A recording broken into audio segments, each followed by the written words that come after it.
الحمد لله رب العالمين والصلاة والسلام على سيد الأنبياء والمرسلين أما بعد فأعوذ بالله من الشيطان الرجيم بسم الله الرحمن الرحيم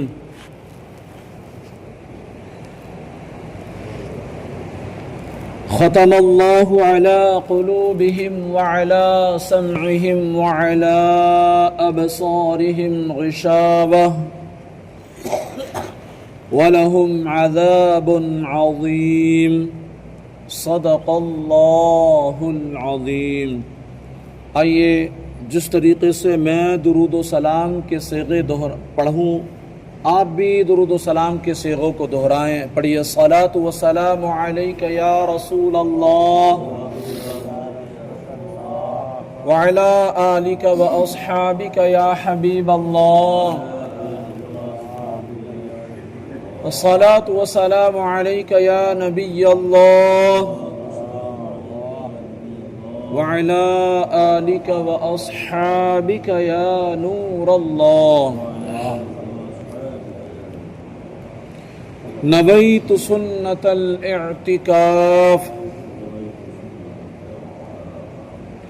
پیارے پیارے اسلامی بھائیو، جب بھی مسجد میں داخل ہوا کریں اچھی اچھی نیتوں کے ساتھ یاد کر کے اعتکاف کی نیت کر لیا کریں کہ آپ اعتکاف کی نیت کر کے جب تک مسجد میں رہیں گے آپ کے ہر سانس کے بدلے نامہ اعمال میں آپ کے 10 نیکیاں لکھی جاتی رہیں گی۔ اللہ پاک کلام مقدس میں ارشاد فرماتا ہے ختم اللہ علی قلوبہم وعلی سمعہم وعلی ابصارہم غشاوہ وَلَهُمْ عَذَابٌ عَظِيمٌ۔ اللہ نے ان کے دلوں پر اور ان کے کانوں پر مہر لگا دی ہے اور ان کی آنکھوں پر پردہ پڑا ہوا ہے اور ان کے لیے بہت بڑا عذاب ہے۔ ارشاد فرمایا کہ ان کافروں کا ایمان سے محروم رہنے کا سبب یہ ہے کہ اللہ تعالی نے ان کے دلوں اور کانوں پر مہر کر دی ہے، جس کی بنا پر یہ حق سمجھ سکتے ہیں نہ حق سن سکتے ہیں اور نہ ہی اس سے نفع اٹھا سکتے ہیں، اور ان کی آنکھوں پر پردہ پڑا ہوا ہے جس کی وجہ سے یہ اللہ تعالیٰ کی آیات اور اس کی وحدانیت کے دلائل دیکھ نہیں سکتے، اور ان کے لیے آخرت میں بہت بڑا عذاب ہے۔ یہاں یہ بات یاد رکھیں کہ جو کافر ایمان سے محروم رہے ان پر ہدایت کی راہیں شروع سے بند نہ تھیں،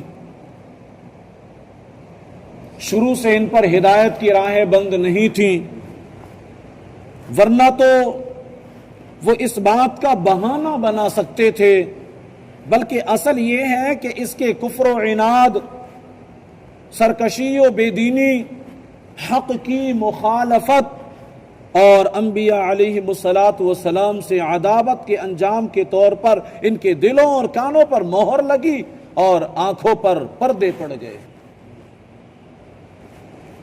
یہ ایسے ہی ہیں جیسے کوئی شخص طبیب کی مخالفت کرے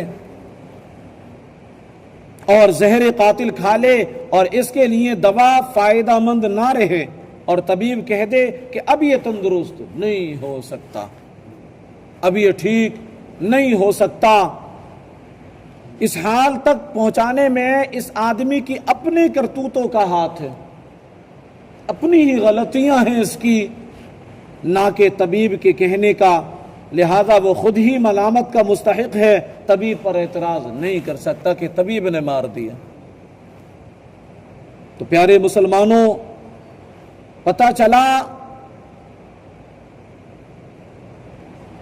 کہ اللہ تعالی پر اور قیامت پر اور انبیاء علیہ السلام پر ایمان لانا بے حد ضروری ہے۔ احکامات الہی کو بجا لانا یہ مومن کی شان ہے، اور جو اس سے روگردانی کرتے ہیں وہ تباہ و برباد کر کے رکھ دیے جاتے ہیں۔ میں آپ کو بتاؤں، عرب کا ایک قبیلہ ہوا کرتا تھا. یہ لوگ اللہ تعالیٰ کے نبی حضرت ہود علیہ السلام کی اولاد میں سے تھے. یمن کی ایک بستی میں رہتے تھے. اللہ پاک نے انہیں بے مثال نعمتوں سے نوازا تھا. ان کی بستی کی آب و ہوا ایسی صاف اور پاکیزہ تھی کہ اس بستی میں نہ مچھر تھے، نہ سانپ تھے، نہ بچھو تھے، نہ مکھی، نہ کھٹمل، اور موسم نہایت معتدل تھا. نہ زیادہ گرمی ہوتی، نہ بہت زیادہ سردی. زمین بہت زرخیز تھی. ان کے باغات پھلوں سے لدے رہتے، حتیٰ کہ کوئی شخص سر پر اگر ٹوکرا اٹھائے باغ میں سے گزر جاتا تو اس کا ٹوکرا قسم قسم کے پھلوں سے بھر جاتا تھا. اسے پھل توڑنے کی بھی ضرورت نہیں پڑتی تھی، اتنی کثرت سے پھل لگتے تھے. غرض یہ قوم بہت خوشحال، امن و سکون اور آرام و چین سے زندگی بسر کر رہی تھی. مگر انہوں نے سرکشی کی. اللہ پاک نے اس بستی میں 13 انبیاء علیہم السلام مبعوث فرمائے. 13 انبیاء کرام کو بھیجا. ان سرکشوں نے انبیاء علیہم السلام کو جھٹلایا، تکبر کیا، کفر پر اڑے، ضدی بنے، انبیاء علیہم السلام کی بے ادبی اور گستاخی کی تو رب کائنات نے ان پر اپنا قہر کا کوڑا برسایا اور پھر ان پر ایک سیلاب بھیجا جس سے ان کے باغات تباہ و برباد ہو گئے، ان کے مکانات غرق ہو گئے اور سب فنا و برباد ہو گئے. معلوم ہوا ترقی و عروج کا تعلق نام و نسب سے نہیں. اس کے لیے یہ نہیں دیکھا جاتا کہ کون کس کا بیٹا ہے، یہ نہیں دیکھا جاتا کہ کون زیادہ پیسے والا ہے. ترقی عروج کے لیے اگر دیکھا جاتا ہے تو کردار دیکھا جاتا ہے، فرما برداری دیکھی جاتی ہے، نیکوکاری دیکھی جاتی ہے کہ جو جتنا تقوی اور پرہیزگار ہوتا ہے، تقوی اور پرہیزگاری کو اختیار کرتا ہے، میرا مولا اسے اتنا ہی بلند رتبہ عطا فرما دیتا ہے.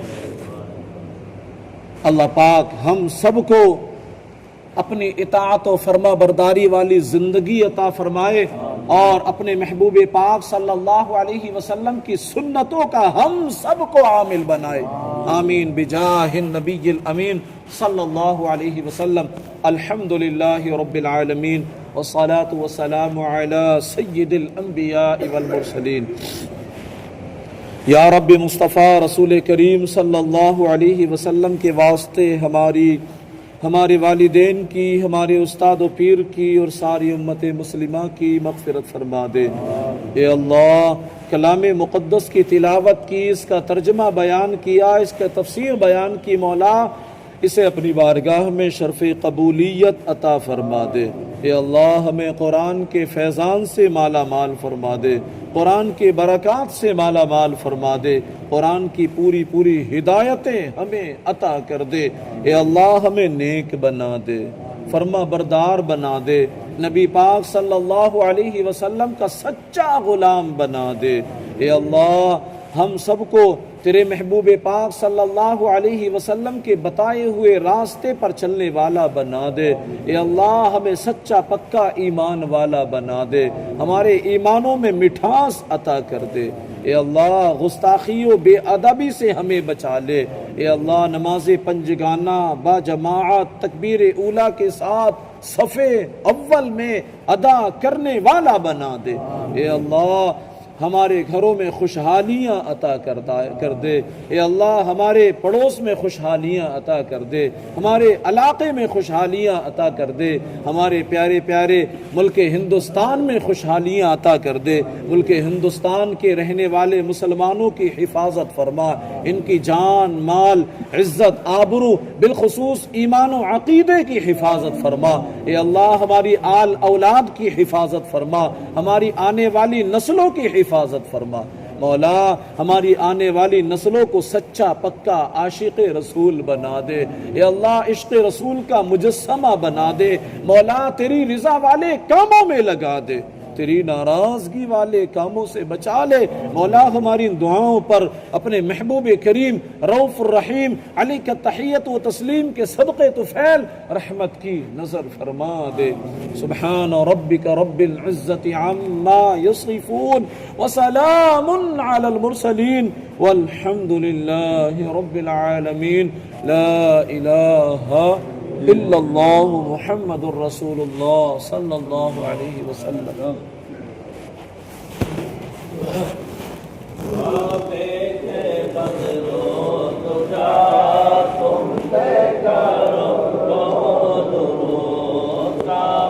کہ بدرو دجا تم پہ کروڑوں درود، طیبہ کے شمس و ضحیٰ تم پہ کروڑوں درود، کے شمس و ضحیٰ تم پہ کروڑوں درود۔ کفے پا چاند سا دل کرو ٹھنڈا میرا، وہ کفے پا چاند سا سینے پہ رکھ دو ذرا، تم پہ کروڑوں درود، سینے پہ رکھ دو ذرا، تم پہ کروڑوں درود۔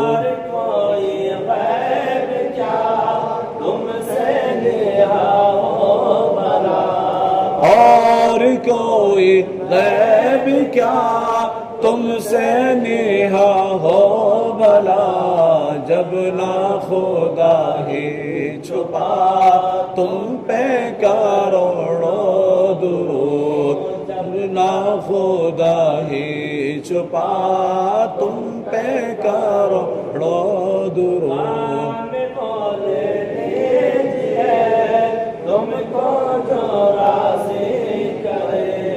کام وہ لے لیجئے تم کو جو راضی کرے، ٹھیک ہونا میں رضا تم پہ کروڑوں درود، ٹھیک ہونا میں رضا تم پہ کروڑوں درود۔ کعبے کے بدر و دجا تم پہ کروڑوں درود، طیبہ کے شمس و ضحیٰ تم پہ